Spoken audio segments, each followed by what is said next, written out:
برادری پرسیدن که در وقت خواب کردن سوره یاسین را به ذریعه تلفن که گوشکی را در گوششان میگذاره گوش میکنه چون دیگران را اذیت نرسانه، آیا این درست است یا خیر؟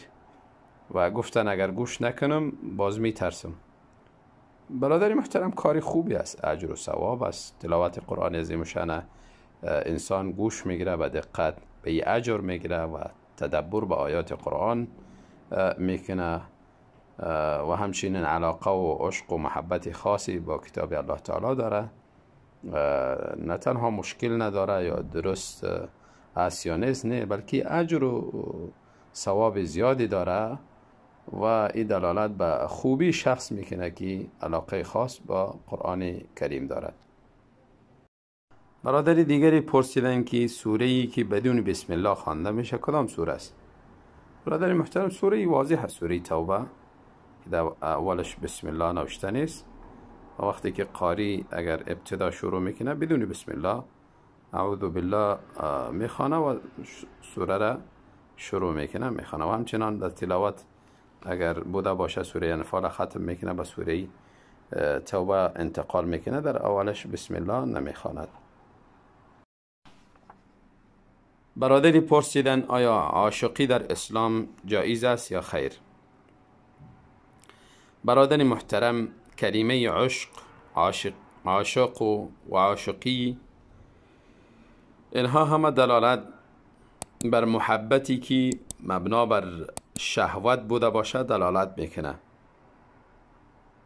و همچنان رابطه‌ای که غیر مشروع بوده باشه غالبا با او اطلاق میشه. اگرچند بعضی از اهل تصوف کلمه عشق را در مقام محبت استعمال کردن، یعنی عاشق الله و عاشق رسول و عاشق فلان و فلان، و این استعمال در غیر محلش است و کلمه عشق در کتاب و سنت برای الله و رسول استعمال نشده و غالبا عاشق و عشق و چیزها در رابطه غیر مشروع، رابطه‌ای که مبنا بر شهوت و شهوترانی بوده باشه استعمال شده.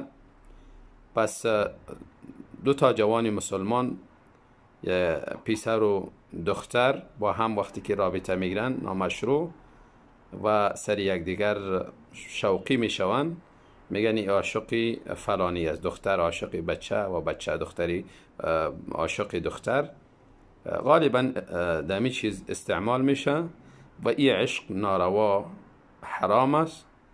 و مسلمان اگر جوان مسلمان دختری را دوست می‌دارد، راه مشروع شمیست که خواستگاری کند. اگر در خواستگاری میسر شد پس همسرش میشه و در میان از اینها الله تعالی مودت و رحمت قرار میدهد و از جمله رحمت آیات و نشانه های بزرگی پروردگار است که بالای زن و شوهر رحمات و لطف و مهربانی را میاره و اینها با یکدیگر نهایت محبت دارن و کمال شفقت دارن. و اما اگر این رابطه برقرار نشد و نکاح میسر نشد، پس به هیچ وجهی جوان عشق و محبت خود با این دختر ادامه نمیدهد و رابطه های نامشروع نمی داشته باشه و اینها همه حرام هستند. اگر چنین کاری را انجام داد، باز دو صورت در تحت ای آیت داخل میشه: ان الذين يحبون ان تشيع الفاحشه في الذين آمنوا لهم عذاب الیم في الدنيا والآخره. یعنی کسانی که میخواهند در میان مسلمانان فاحشه انتشار شود، شیوع بیابد و برای از اینها عذاب دردناکی است، هم در دنیا و هم در آخرت.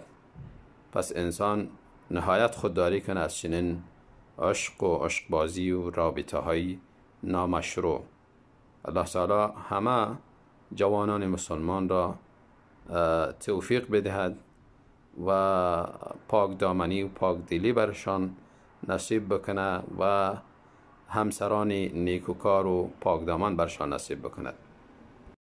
برادری پرسیدن آیا شخصی را که غیبت میکنی همون خصلتی بد در او بوده باشه، آیا ای را هم غیبت گفته میشه و انسان به این گناهگار میشه یا خیر؟ بله برادر محترم، اصل غیبت همین را گفته میشه. وقتی که خصلتی بد و بدی در یک انسان موجود بود و انسان از او شخص در هر جایی پشت سر به دیگرها حرفی بزند و آنچه که از بدی داره به دیگرها حکایت کند، همین را غیبت گفته میشه. اگر این چیز در او نبوده باشه باز این را بهتان گفته میشه. غیبت و بهتان هر یک از اینها گناهان کبیره است.